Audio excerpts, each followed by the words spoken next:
I want to see how long this works because usually if I'm in this particular place, then starts asking for whether this particular, what do you call it, the reception, the Wi-Fi reception is rather weak, but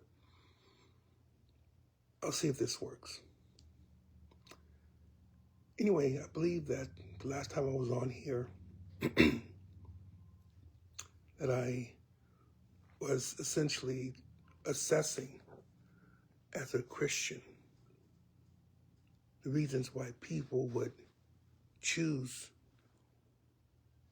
one side of the political spectrum or another.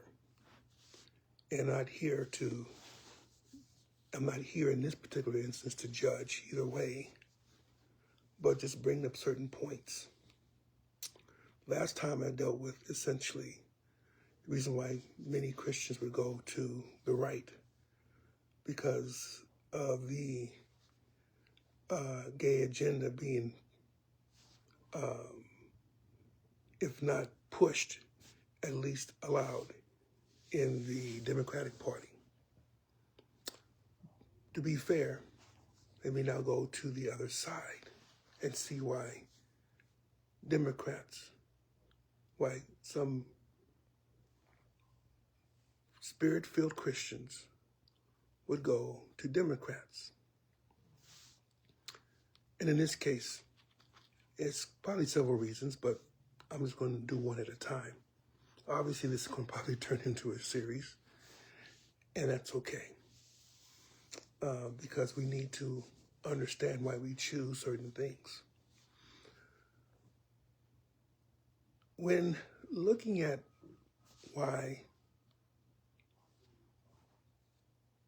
a particular Christian would choose to vote Democratic, even though they know that Democrats would, by and large, would accept the gay agenda. There's something that cancels it out for those people. And it's the fact that in many cases they feel as if the other party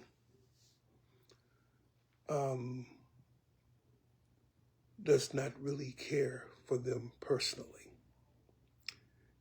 And it's due to, and I hate to say it, but I have to say it, racial concerns. And in that particular aspect, it's whether I believe that gay should be around or not. What's most important for me personally, because this now affects me personally, is if this particular party will help to either equalize what I feel are injustices due to my position in society, or will they just dismiss it? And that makes it much more personal. It's not them versus us.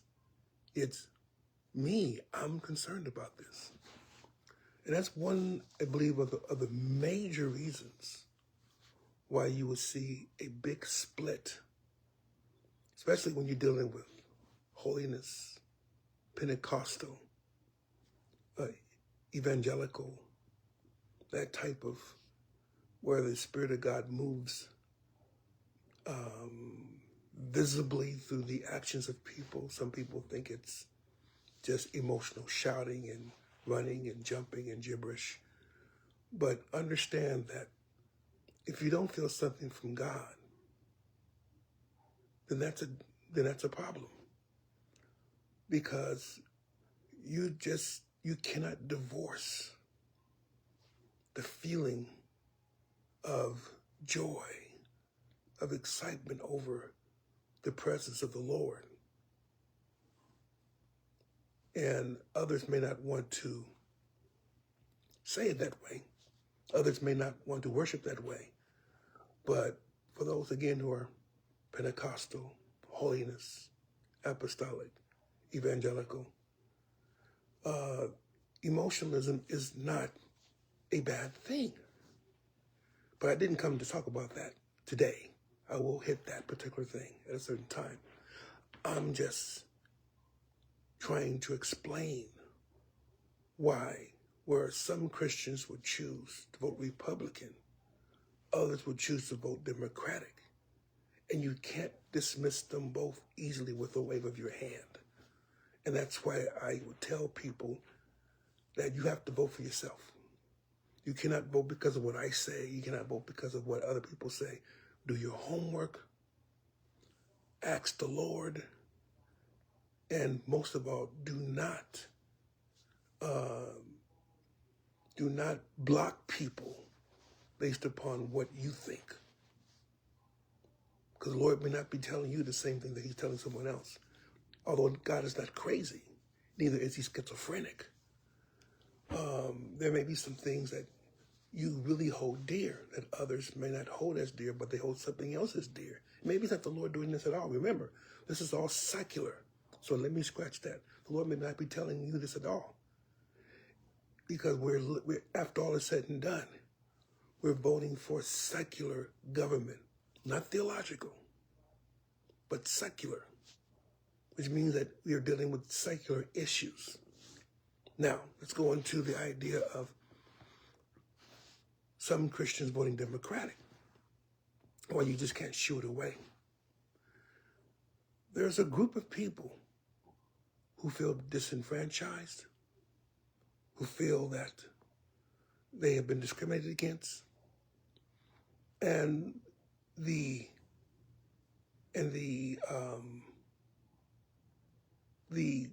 usually what has been told is that you're not being disenfranchised. Everyone's doing real well. Pick your own self by your bootstraps. You can do it. It's about, and be honest, that story, though it sounds good, doesn't always work. You can't always pick yourself up by your bootstraps because you're in too big of a hole. There are those who have done so, but that's anecdotal evidence. What we mean by anecdotal, that's another thing. Anecdotal means that it works for that person. So because it's right for that person, then everyone must be that way. No, that's not the case. And essentially a particular case. It may be a special case. For instance, I cannot say because of what I've accomplished in my life, or what the Lord has helped me to accomplish in my life, that essentially that the people of whom I am a group of don't suffer persecution or don't suffer whether it's institutional or whether it's overt racism. And I have experienced racism myself, but I don't let it stop me. But just because I don't let it stop me, and because the Lord has blessed me, I don't put my experiences on everybody else. I've been blessed. And the Lord has saw fit to keep me and to watch over me and to watch my footsteps. Even when I've slipped in terms of the wrong direction, Lord will lead me over in spite of myself. So just because I feel as though essentially the Lord has blessed me and put me in a position of blessing, that doesn't mean that what I have done, everyone else can do. Not because I'm special, not because I'm this wonderful person, and if you just take what I do, you do the same thing. No. It's understanding my situation, understanding what the Lord has helped me with in terms of that particular aspect. So when people start pointing to, well, he did it, we have to look at the circumstances behind it.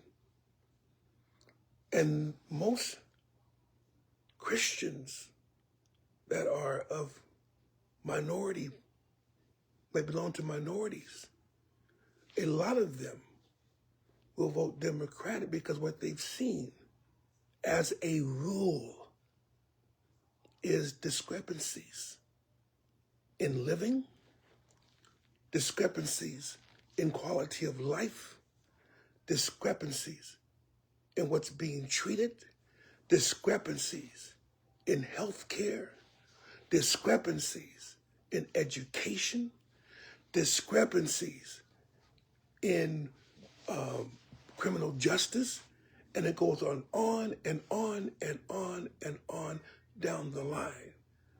And you cannot just subsist on platitudes and on bring up a particular person and say, well, if that person did it, then everyone else, you can too. If that was the case, if we could say, well, if Elon Musk can do it, then you should be able to do it too. You know that's not right. Because you know that Elon Musk, he had an advantage. Or if Donald Trump can do it, so can you. Well, Donald Trump had a father who was rich. How many of us have fathers or mothers or any relatives that are rich and are willing to bankroll your pursuits? That just doesn't happen. So, what they see, what we see, if I'm including myself in the group, are these various discrepancies between what is said and reality. And we have to deal with reality. We have to deal with what's going on in our areas. Well, if you would just stop shooting each other, but it doesn't matter. And what you are doing is you're equating sometimes is that the things that happen wrong to us is because of what we've done to ourselves. And then when others put, like for instance, there are those who feel themselves to be very Christian, but they then use the Bible to twist, to say that slavery was okay.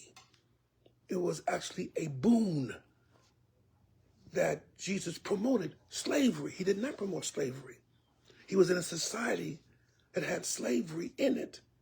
But what both he and apostles did say is, how do you treat your servants? It certainly was the type of slavery that was experienced in the 19th, 18th, 17th century, whereas you were treated worse than cattle. In fact, as I've said before on several occasions, their servants actually ran businesses.